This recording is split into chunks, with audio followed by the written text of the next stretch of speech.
Yep, so recording has started and I think we'll let everybody in. Yeah. Good.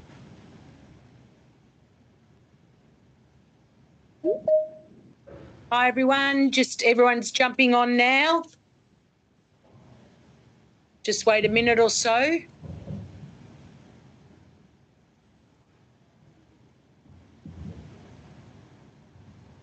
And thank you for those of you jumping on in this, sort of Easter break, school holiday time.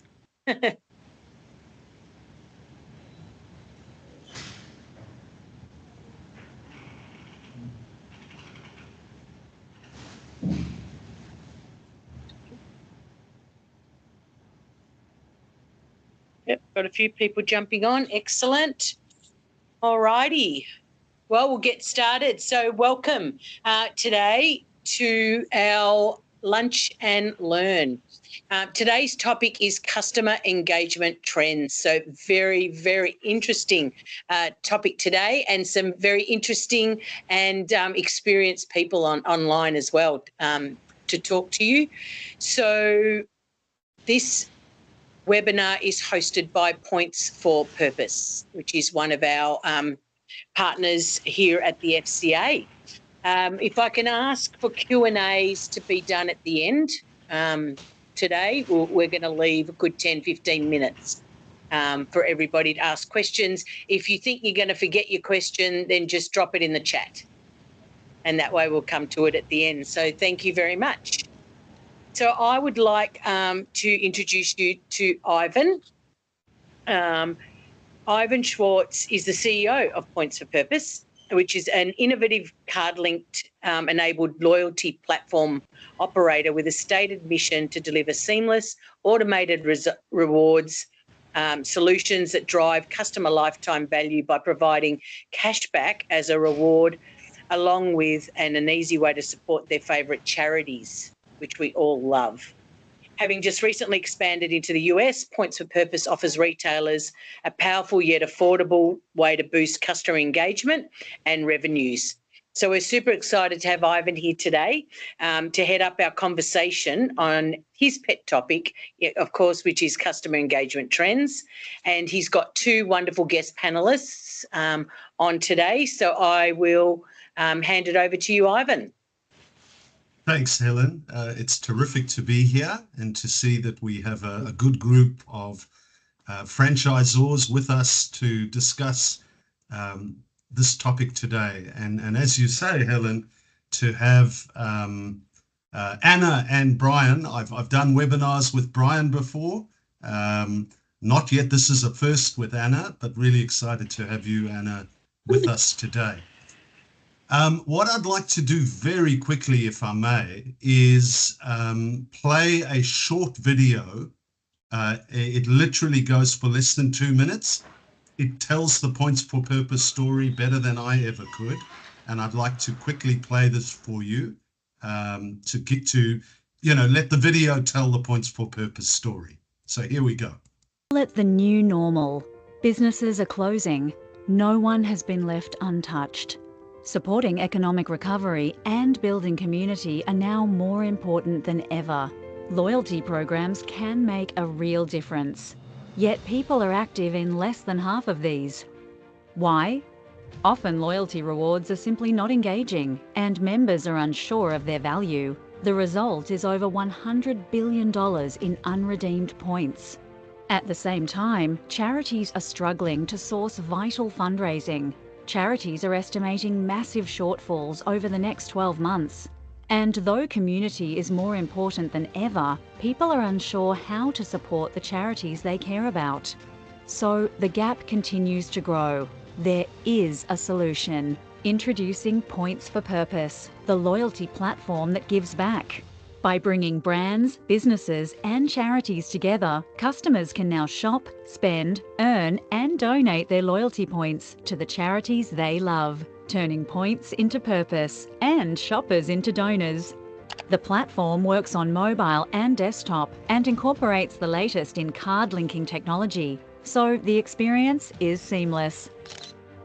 Brands and businesses can use Points for Purpose to build engaged relationships with their customers, increase spend and shopping frequency, and acquire new valued customers. Plus, data can be used to mine deeper insights and track against social impact goals. Charities win too. Through the platform, they are able to unlock new donations, re-engage lapsed donors, and appeal to new corporate sponsors. Points for Purpose engages customers, supports charities, and in doing so, does good in the world at the time we need this most. Points for Purpose, the loyalty platform that gives back. Okay, sorry about that, but there we go. The Points for Purpose story, nicely told. We're now going to move to, and thank you, Brian, for jumping in to introduce both Anna and Brian. And I wonder, Georgia, if we can just put that single slide up. And it's got a sequence. You've got to hit the enter button 3 times. If you can. There we go. Okay, now why I think this slide is really relevant.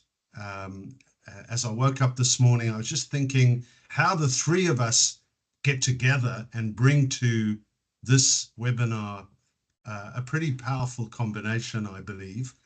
I'm sure, Anna, you would agree, before embarking on a customer engagement process, you need to be ready for that.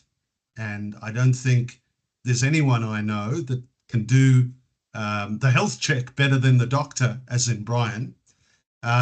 Once you've actually diagnosed where you're at and you're ready to embark on a customer engagement program, this is what Anna has set up Albany Advisory for. And then our role in all of this is as the platform provider. So I believe that what we've brought together for you today is a full 360 perspective on customer engagement from the outset through to the strategy development and ultimately to pilot, a rollout and implementation. Okay, thanks, Georgia. So I'm going to introduce Anna, firstly, ladies first, and then Brian. Anna is a customer strategy consultant, speaker, and creator of the Client Growth Framework.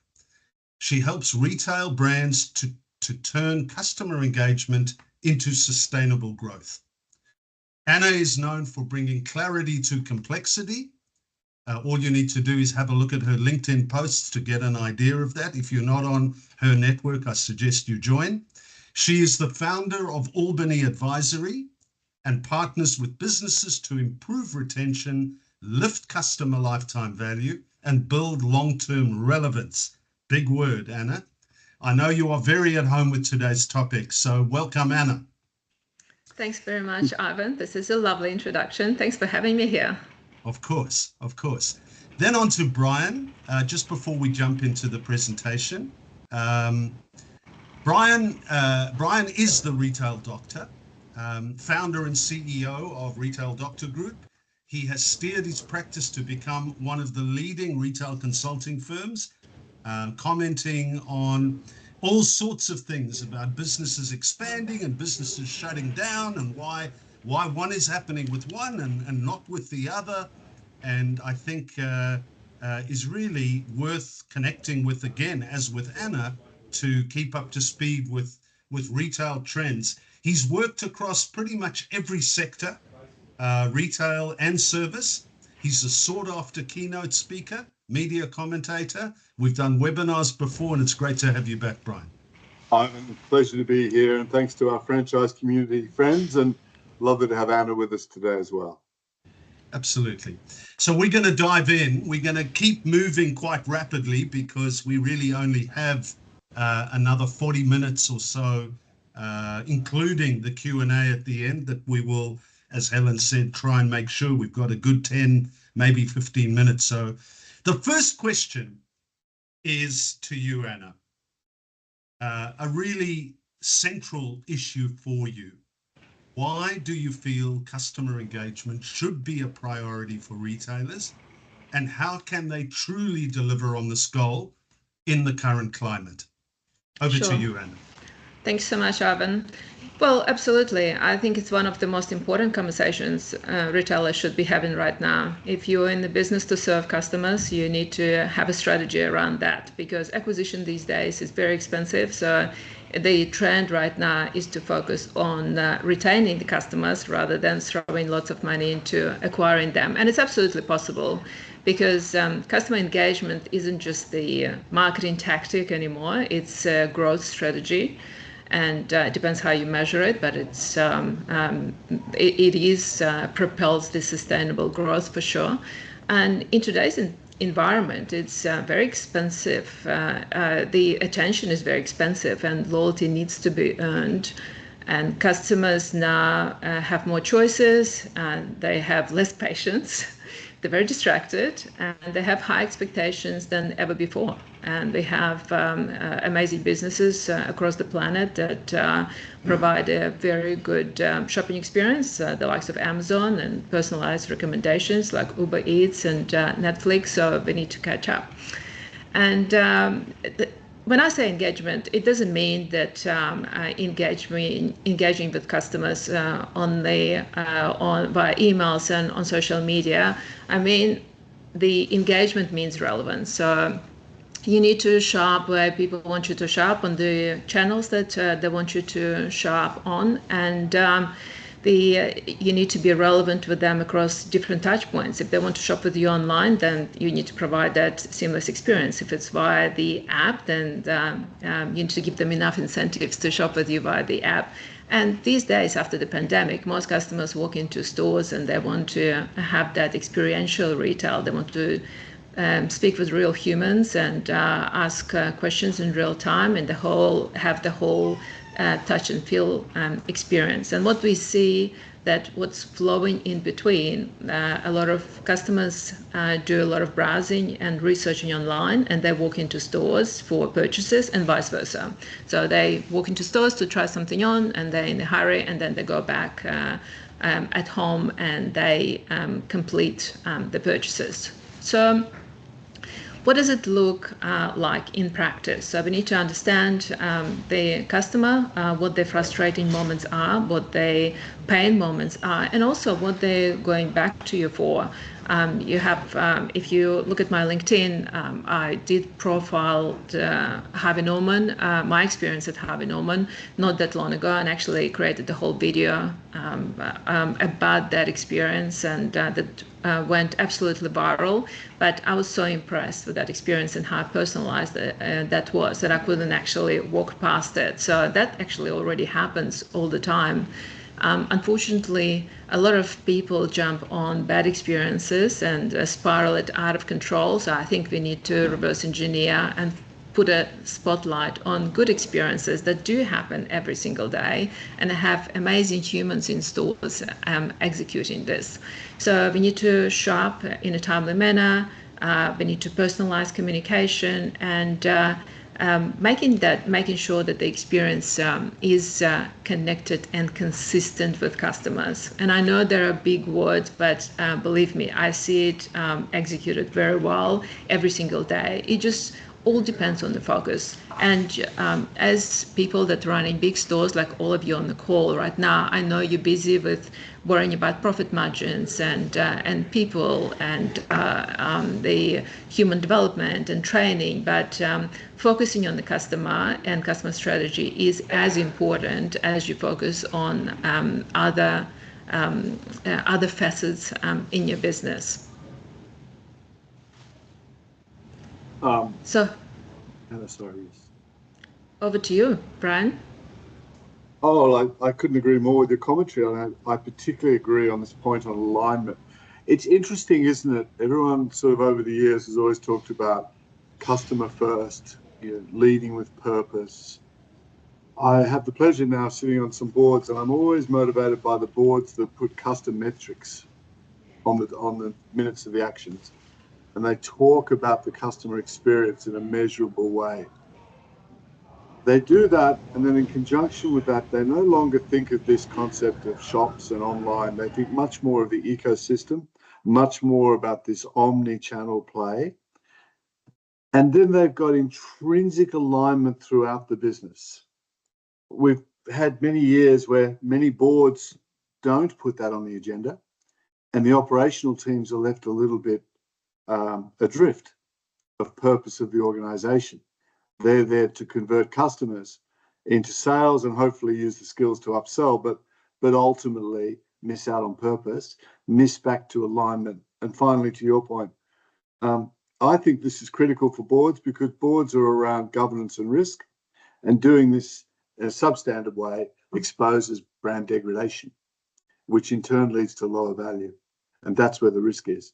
So I agree entirely with the commentary, and the one word there for me is alignment that you've really made a great point on. Brian, spot on. Thank you for that. And that leads us really straight into the juicy question about who's doing it well in your experience and who's doing it not so well. No names, no pact rules. I think the group today were just based on your reflections. Who do you see that's coming to grips with what you're talking about in reality in the marketplace? You know, when I think about this question, there's a couple of standout categories for the purpose of this answer. And they tend to be in the cosmetic space at the moment. Mecca, Sephora. What I like about these businesses is that they build their brand and their experience into a social event, if you like. And it's an event of socialization, education, inspiration. It builds social advocacy amongst the tribe, which I'm going to use that term, and tribe invokes all the aspects of togetherness, inclusivity. Which I think we can do anyway. I know, which is great. And in doing that, that tribe builds more tribe members. Now, the shop is not per se the center of that ecosystem. The brand is, and the customer engagement is. That enables in-store training to be such that the team members want to learn. They want to have the knowledge, not just for their customers, to be honest, but for themselves. They want bragging rights. So there's peer group pressure at a subtle level that builds into the store training, all around purpose. On the social media, they build wonderful and continually wonderful AI-enabled type experiences. I was with a client the other day in an AI platform, and they used a beauty cosmetic example where the conversation was building essentially with an AI agent and a customer online that went into a personalized website for that customer, which went into generative videos for that customer. All about the product, all about the experience, all about the brand. And then this piece of customers winning, not just winning in the transaction, but accruing rewards, gaining status, and building this beautiful brand so that the shops become, if you like, the conversational socialization space. And then other aspects of the ecosystem come in to interact simultaneously. That's ultimately best in class in my mind. And so retailers who think in a transactional way concern themselves almost paradoxically with short-run profit, don't invest in purpose and brand, don't connect emotionally with customers, and can't actually build a legitimately emotionally engaged customer, rely on all the classic metrics when yet they've got all these tools at hand. And I see this in the franchise, some of the franchise communities, but you know, if you think about Specsavers come to mind as well, they're really moving this engagement model somewhere from transactional to consultative. This idea of healthcare with humanity and this aligned, purpose-driven franchisee, business owner and leader who is driving hard for alignment and purpose to the brand, creating lifetime value for customers who clearly will come back and tell others. Pardon me. And thinking about those metrics, if you like, a little more than the traditional we must get X over sales over Y EBITDA by June, and that will tell us we've had a good year. Well, what's happening now is that could tell us in the short run that we've had a good year. could also tell us in the longer term, we're starting to affect brand, purpose, and customer lifetime value. So we play in a more complex space, and I think Anna's answer really revealed some of this. Strategy is very much aligned board, and you have to have owners and leaders who live and breathe the ecosystem. And so those examples, without naming those who don't do it so well in my eyes, is to sort of bring that to the surface. Ryan, we're going to come back to you in your final question on that, because I am looking for some revelations here when we look to the franchise sector. But it's interesting when you mentioned Specsavers. I was just in there the other day in Bondi Junction, and I got a follow-up email about Fred Hollow's foundation, and I just thought to myself, you've got it right. And there was a real acknowledgement that they just their whole communication, they'd thought it through. Yeah, and the word I haven't used today, but when you really look at the standout examples of some of which I've touched on, there's a crusade going on. There's a real fervent desire to convert customers to a way of life, to a cause, to a value proposition that extends past 45% margin and see if you can add on sell. Absolutely. Anna, this is a bit of a lead into the next question from you, but I invite you to call out, before you move to the next question, anyone you have seen in your travels that have got a green tick, or otherwise, if you choose. But the next question for you is, how do we measure this? Is it just an idea in theory? I know this is a bit of a hypothetical. Or can we measure customer engagement at the checkout? Yes, absolutely we can. Brian kind of already alluded to it and answered some of the parts of my question already. But Brian, I just wanted to highlight, please be my guest, but I just wanted to highlight that what you mentioned before is actually incredible how retailers are now looking at being purpose-led rather than discount-led. I get retailers contacting me literally on a weekly basis now. How can we get off this discount drug? Because to your point, you cannot measure the lifetime value of this when you only attract people that are attracted to your discounts and not to your purpose. And maybe some retailers are not good at communicating that purpose either. But your examples of Mecca, yes, they're absolutely nailing it. I agree with you. The whole beauty loop for all the females on this call, and if you have daughters as well, they're absolutely attached to that beauty loop boxes. And not to mention, Mecca alone has 2.9 million customers. So they're doing something right. And they're definitely very good at looking at that as they're having a very long-term view for those customers as well, because they went now after the younger customer acquisition. So they're attracting the girls in their teenagers, then they're running masterclasses for them, which is another ethical topic altogether to discuss. But going back to the how to measure the engagement, we 100% can do it. And I would break it down into, first of all, to measure repeat purchase rate. How, if customers are engaged, they come back. And how often do they come back, and how much they spend with you and across which categories. And then secondly, we can track engagement metrics across key channels, email open rates, loyalty program activations, loyalty retention, again, average order value, post-purchase feedback.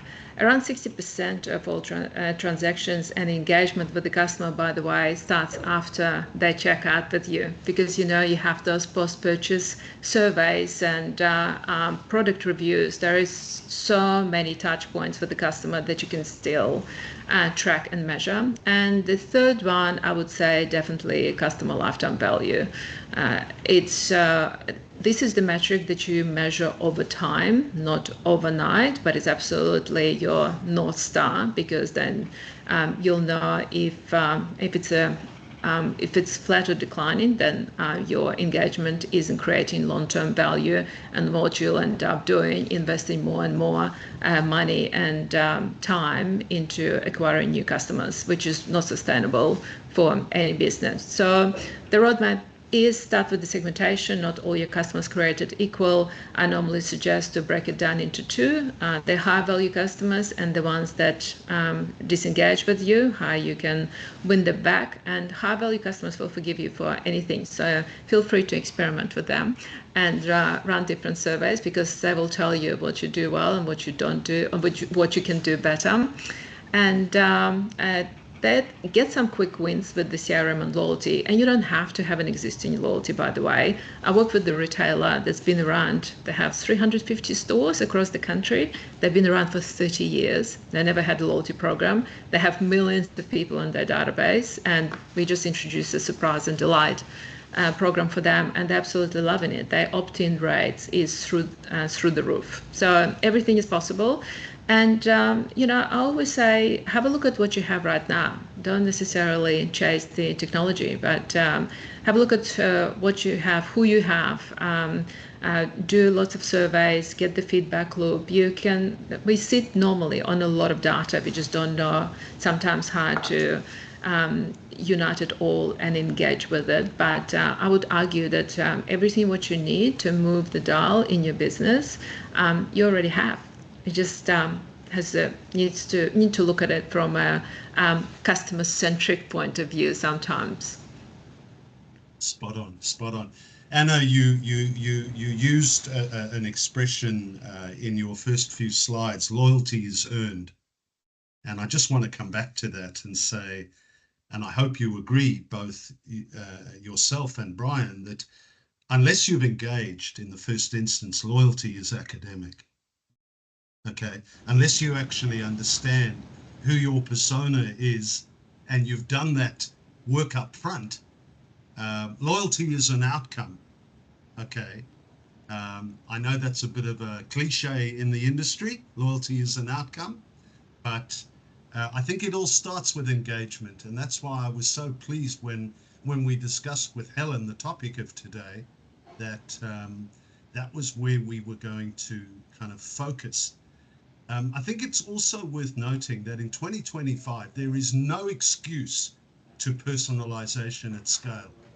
All the tools are at our disposal, whether it be CRMs, whether it be email marketing, SMS, QR codes, whatever, I think the opportunity for genuinely engaging has never been better than it is right now. Okay, it can be done incredibly cost effectively. It just requires the right strategy and approach. One of the comments that Anna makes, and it reminds me, quite often I'll work with a client and I'll start this journey of asking there are many questions, but one is, are we a speaking culture or a listening culture? And engagement comes from listening. But the environment and culture of the organization is one of speaking. People speak for 80%, ask questions for 20%. And then when they take that sort of culture through to training, the training becomes not about testing understanding, not about asking questions, not about coaching. It's about a tick in the box, tell people what to do exercise. And about 5% of that typically sticks. And 95% is wasted. So one of the early points is, as I listen to the teams and listen to people, have we got a listening culture? Because great customer engagement will come from that space. And that also speaks to this concept of internal customer and external customer. So it's one of the great insights that Anna brought to today's session. And I also think, Brian, there's some wonderful case studies of businesses that have turned, retail networks that have turned bad news into good news. I know, Anna, you and I have spoken about this before. How do you actually not just listen, but take on constructive input? And how do you respond to that in an agile way and turn that into an opportunity? You know, there are a lot of businesses out there that are happy to listen to good news, but not so willing to. We're going to move to our final question, just conscious of time. Brian, we've got a group of franchisors around the table today. I've always been particularly interested in the franchise sector, which is why, Helen, we joined the association late last year, because there's a wonderful opportunity to test and roll. Hopefully, most of your franchise networks are following your model into the future. And we believe it or not, we like doing small pilots. 1, 2, 3 stores max. We actually convince our clients to do smaller pilots because we can then handhold that process. So we're very intrigued with what the opportunity is within the franchise sector. And, you know, we obviously look forward to exploring that test and roll and measure, as Anna was talking about. What uplift in turnover do you require to make the program self-funding? We take that conversation on willingly. This is one of the few media opportunities to actually quantify to the dime what the investment in marketing is in the first instance. Brian, you've got some very I've got very trendy looking slides here. We do a yearly study we do a yearly study through Retail Doctor Group on customer loyalty, and I wanted to frame a couple of slides, and Georgina's helped to sort of move into this question. I think one of the fascinating pieces with the franchise community, of course, is we're all dealing with independent owners, we're all dealing with independent leaders, and how do we bring them around the oracle of customer?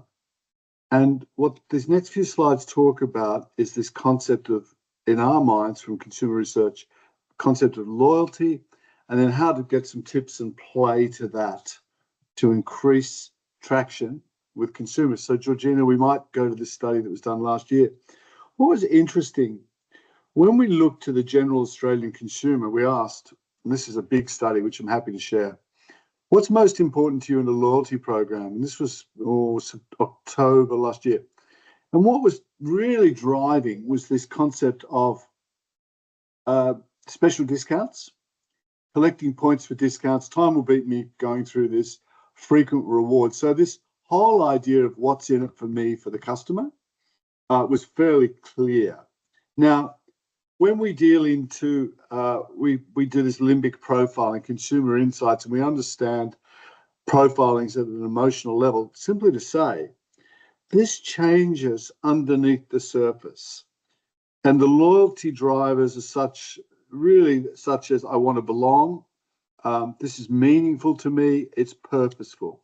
So the point is, at a high level demographic study, we get told discounts, discounts, discounts. When you get under the bonnet, you see that there are emotional drivers. And so one of the first pieces for any business, franchise or what have you, is to understand that primary customer, that target audience, emotional connection to your brand. Next slide, please, Georgina. And equally, on the superficial level, what would make you change your loyalty? Well, of course, a better loyalty program, cheaper products. But when you come into the limbic type modeling, what you see at the consumer personality profiling is I'll change if I feel that I'm not being rewarded emotionally, that I'm not valued, I'm not represented well. And so what we see here is the design of a loyalty program matters. It matters to get under the bonnet, understand the profile of your customers, and understand the emotional attributes of the brand. What we also see in when the emotional connection is not present, consumers are driven by more rational transactional features, such as I want more money, I want more points, or I want it to be cheaper, or whatever it is. And in fact, at a high-level demographic study, without this underpinning neuroscientific approach, you end up with a lot of transactional data, which is vanilla. So we climb under that. The next point, if I may. Next slide. Also, what we found, of course, was that particularly in times when markets are a little bit tougher, uncertainty politically, macroeconomically, and so forth, cost of living and the like, we see more of a movement towards the bigger loyalty programs that give rewards, such as everydays and flybys. But we also see, here's our friends Mecca Beauty Loop, we see them feature in the top 10 rankings. And so what we're seeing is this idea of refuge in tougher times around loyalty and being rewarded for that. And we're seeing much greater traction emotionally, mattering a lot more. So brands are really a collation, I suppose, of emotional attributes, promises and delivery. And then if we can't play in that space and we're resorting to play and make assumptions about our customer, make assumptions about our demographics, the answer will come back in a very transactional, rational form. Georgina, I think that's the last slide, isn't it? This one, yes. Most popular loyalty programs really building on seeing consumers use them more frequently. So they're actually digging in a bit deeper, generally speaking. What you also see in a lot of these rewards, particularly the top 5 in this example, is they're building, accruing points, value add, keeping in the loop with the customers. So the loyalty program, think of it almost like, dare I say it, sort of an AI agent in the sense and the way it can keep very close to you and be very personalized, but very meaningful. But as the market changes, we move much, much closer to the emotional attributes. And then I want to give you a couple of tips and then I'll pass on. So what should retailers do next? Well, no great surprise. Invest in understanding consumer psychology.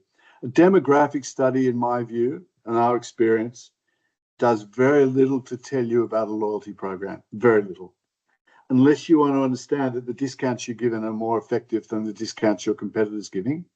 And that, in my view, is not loyalty. And then designing out that ecosystem to those customer profiles. And that's where you start to get what Anna neatly puts as alignment. Then driving into efficiency of marketing and communications. And then tailoring service levels to target consumers. And this idea for a consumer customer, the passport, the idea of the passport, that no matter how I touch your brand 24/7, I will experience consistency and reward. Now, the greatest variability to this is the current service levels in the retail stores. And that takes us back to alignment, passion, and purpose. And yeah, there's no point investing in frontline leadership without this methodology and pattern in play. It is about building shared accountability. It is about the passport, and it is about understanding your customers, present and future, at an emotional level. Thank you for that. Brian, just before we go to Q&A, my only comment, and this might be for another webinar at some point, is to challenge you on discounts versus cashback. Mm-hmm. Okay. What we do know is you can't bank a discount. We also know that a discount, as opposed to a cashback, the accountants don't like a discount because it's a straight margin erosion. But we have lots of research for those that are interested in understanding the power of cashback as opposed to a discount. Anyone can match a discount, and that's for another time. But I'm tempted to ask, what do you consider is the driver between, psychologically, what do you think the driver for the cashback is? Well, from the retailer's point of view, it retains the relationship. It's a reward mechanism, essentially. Correct. So there's lots of... We're doing a bit of work with a client who best remain nameless, who last year had a growth in people signing on to their loyalty program, but a decline of $7 million in their operating gross margin. Did they have loyal customers or did they have transactional visitors? think that's a rhetorical question. That's, you know, What a at nice the end note. of, yeah, it needs to be thought through. But certainly, you know, as I say, anyone can, you know, beat the lowest price by 10%. And that's been successful for a major retailer out there. Okay. Yeah, Do you want to that's match? Do you want to try and take that on, or do you want to pick your own? Do you want to zag while they zig? You know, this is the, this is the. I see Anna smiling. Helen, I think if there are some questions, given that we've only got 5 minutes left, Yes. let's Four. throw it open to Anna and Brian. Yes. What questions do we have? Are there any questions? No? I think overall was quite informative, actually. You sound surprised, Helen. No, that might have just been the tone of my voice. Not surprised at all. Good on you. Not surprised at all. Do you Questions have a out there? view, Anna? Do you have a view on cashback versus discount? It's not a topic we've discussed. I think it's a pretty hot topic out there.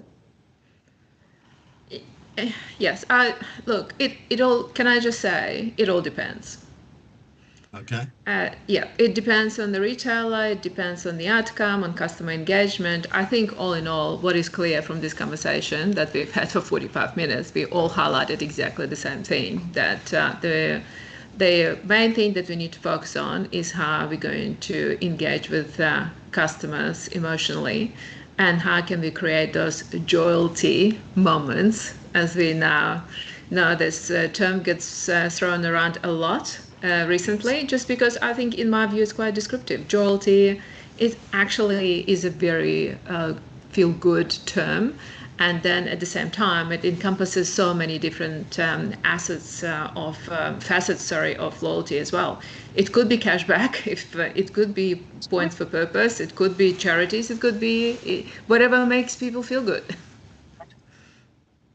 And if Excellent. it's done well, it doesn't technically even need to touch your bottom line. You know, there are many creative ways to approach that. Execution is key. And can I tell you, go back to my Harvey Norman example, I've never seen anything like it. I was standing there for an hour waiting for my laptop to be done and formatted properly. And all I could see, there's one of the staff members was greeting every single customer who walks through by their first name. I was shocked. It's like, are they all your family and friends? And he said to me, no, they're just frequent visitors. So I know them, and they come into him for some bizarre questions and saying, Sasha, my battery is flat. What do I do? My iPad is, I can't just press certain buttons. What do I do? And he said to me, this is what we're after. We want people to come in and ask us any questions. And sometimes we have the answers, sometimes we don't. But we want to become the point of contact. And here's the emotional connection done very well. That's right. Yeah. Yep. I do agree with that. And on that note, I want to thank all three of you. I love what you said earlier, which, you know, being purpose-led rather than discount-led. I think that was, you know, clearly defined today. So thank you to Ivan, Points of Purpose. Thank you to Anna, Albany, and thank you to Brian, Dr. Brian, the retail doctor. I really appreciate your time today. So, and thank you everyone for jumping on. Like I said at the start, you know, this is a bit of a school holiday time. And so thank you for being at work and jumping on our Lunch and Learn today. Next Lunch and Learn is coming up Wednesday, the 7th of May, and Origin Energy will be hosting that. So Thanks, everybody. to all of you, have a good Easter break, and we'll see you all in May. Thank you so much. Thanks for having us. Thanks, Helen. Thanks, everyone. Thank you. Bye-bye.